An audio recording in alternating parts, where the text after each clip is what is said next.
मनसे अध्यक्ष राज ठाकरे रायगड दौऱ्यावर असून माणगावमध्ये ते दाखल झाले। त्यावेळी त्यांनी मुंबई गोवा महामार्गाच्या रखडलेल्या कामावरून सरकार आणि स्थानिक नेत्यांवर निशाणा साधला।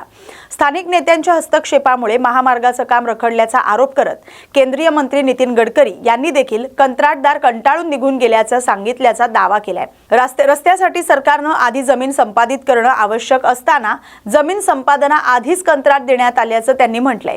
तिसऱ्या मुंबईच्या विकास आराखड्यावरही सवाल उपस्थित करत या प्रकल्पातून नेमकं काय होणार आहे याची माहिती महाराष्ट्रातील तरुणांनाही नाही अशी टीका राज ठाकरे यांनी केली आहे। महाराष्ट्रात सध्या जमीन विकणं हाच धंदा सुरू असल्याचा आरोप करत स्थानिकांच्या जमिनी आणि पाणी वापरून बाहेरील लोकांना पोचलं जाणार असल्याचं ठाकरे म्हणाले। निवडणुकीसाठी नवीन विषय उरले नसल्याची टीका करत महाराष्ट्रातील समस्या सोडवायच्या असतील तर सरकारमध्ये असलेली माणसं बदलणं गरजेचं आहे असं राज ठाकरे यांनी स्पष्ट केलंय। ते कोणाच्या ते उद्योगपतींच्या हिताचं सगळं सुरू आहे ना, अजून काय सुरू आहे? सर साहेब 1 जून पर्यंत 1 जून 2026 पर्यंत हे सगळं काम होईल अशी ग्वाही सुनील तटकरेंनी दिली होती। मंत्री भरत गोगावले यांनी पाहणी सुद्धा केली होती। 15 वर्ष ऐकतोय ना आपण, हे किती वाया झाले आतापर्यंत? आता ही परिस्थिती आहे, बरोबर आहे।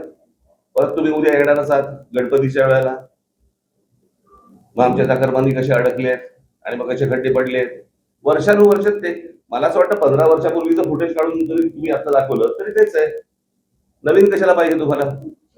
यावर्षी ते चित्र आहे, कारण अनेक चाकरमानी रस्ता खराब असल्यामुळे ट्रेनचा पर्याय घेतात। तर अजूनपर्यंत 30 गोष्ट सुरू आहे असं कोणाला असं वाटतं का तुम्हाला? 30 गोष्ट म्हणजे गेली, मला असं वाटतं स्वातंत्र्य मिळाल्यापासून तेच सुरू आहे ना। आपल्याकडे अजूनही कोणत्या प्रकारचे नवीन विषयच आहेत काय निवडणुकीला? आम्ही नोकरी देऊ, आम्ही पाणी देऊ, आम्ही रस्ते देऊ, हेच सुरू आहे अजून।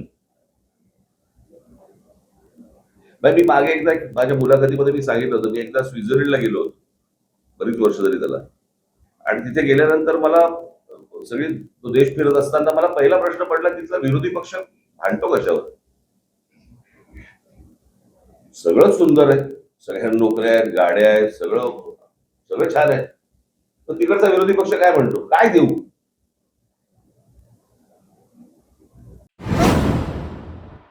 कोयना धरणाच्या छत्रपती शिवाजी महाराज जलाशयात रोहित पक्षाचे अर्थात फ्लेमिंगोचं मागील 5 दिवसांपासून आगमन झाले।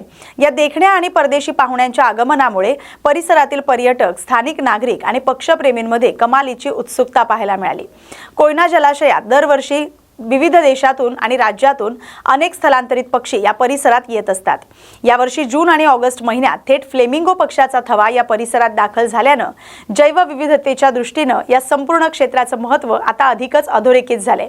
सध्या कोयना धरणात 95 टीएमसी पाणीसाठा शिल्लक आहे, त्यामुळे मुनावळे, बामनोली या परिसरात मुबलक पाणीसाठा तयार झालाय। मात्र प्रथमच या ठिकाणी फ्लेमिंगो पक्षाचा थवा दिसून आल्यामुळे या भागात पर्यटन वाढीसाठी महत्त्वाचं असणार आहे।